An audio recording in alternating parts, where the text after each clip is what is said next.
Hello everyone, I hope you're doing great today. So this is a video I've been wanting to make ever since I made a video talking about why I think you should buy a manual transmission car. Now I thought, you know what, why not play the other perspective and talk about why you shouldn't buy a manual car, basically why you should get an automatic. Now, disclaimer before I make this, I believe I talked about this in the other video. When I say automatics, I'm kind of categorizing them all together. If you have a CVT, SMG, single clutch, dual clutch, the regular torque converter, if you have two pedals, basically your car's an automatic. It's that. I don't care the technical aspects of it or whatever. Two pedals is automatic, three is a manual. It's that simple. So without further ado, let's get started. Now, the number one reason I would say of why you should not buy a manual is leg day. Any of you guys that work out and then you do leg day, which you should because real friends don't let friends skip leg day, you'll know that basically you're crawling back to your car. You're not really walking. And the drive home is damn near impossible. With this stage 2 clutch, I need 2 feet just to push the thing in. And I live maybe 5 minutes from my gym. Some of you guys that live far away, you must Uber home or something. I don't know what you're doing. But in all seriousness, the first thing I would say is convenience. It's definitely a lot more convenient. Not just driving the car, but actually first getting the car. When I bought my red Corvette as well as this one, I had a lot of issue finding a manual Corvette. There's so many out there that are automatics. Now, of course, if you have a manual only car, you know, Z06 previously, now you can get an auto, but the previous Z06s, the Dodge Vipers, you know, cars that are manual only, of course, are your exception. But when you look at, you know, automatic versus manual, the auto cars, of course, outsell the manuals by a huge percentage. And because of that, it's a little more tricky to find one. It's a lot more convenient. Just like, oh, auto, cool, good to go. Other convenience, you don't need to learn anything. If you don't know how to drive stick, that's fine. You don't need to learn how to do it because auto is very simple. You just put it in D and you're good to go. It's a lot more convenient, especially if you're someone that does a lot of commuting. Oh, hello, officer. Please don't pull me over. Should I do a burnout? Maybe not. It's a lot more convenient, especially if you're someone who does a lot of commuting, a lot of stop-and-go traffic, you know.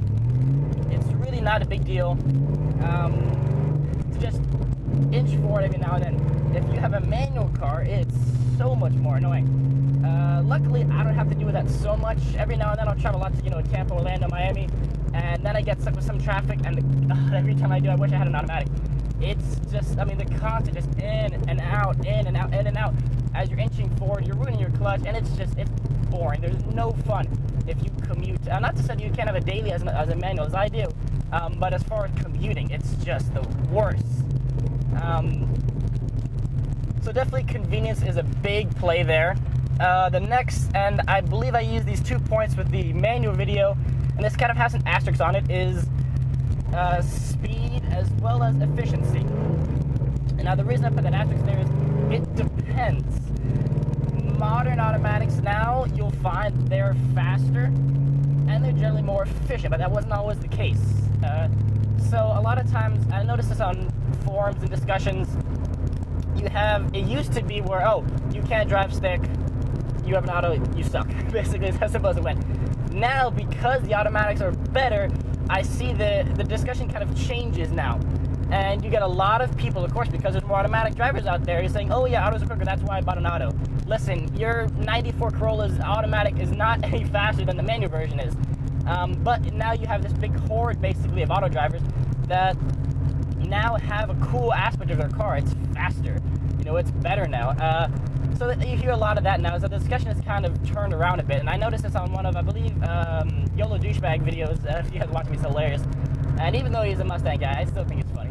And one of his discussions was talking about autos versus manuals, and one driver there, he said, or one person there, he said, I drive auto because I like to win races.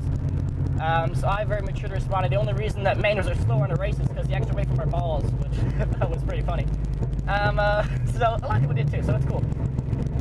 So speed and efficiency, you know, the efficiency part is mainly down to the amount of gears we have.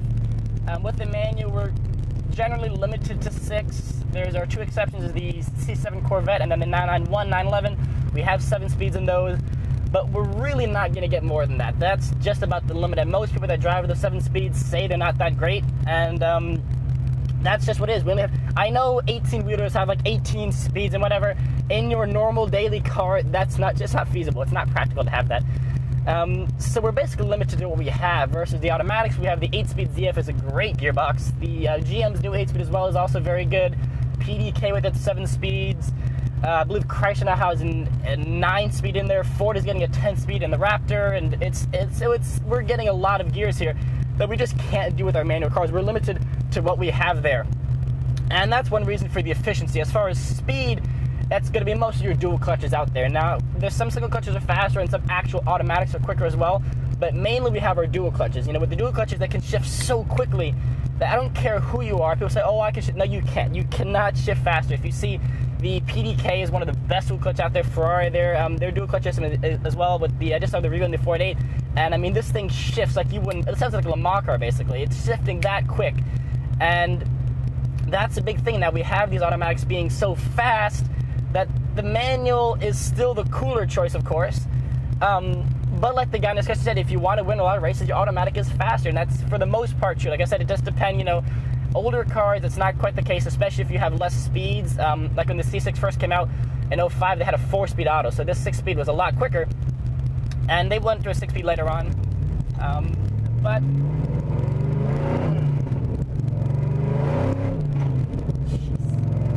295s will still spin the rear tires dry in second and third.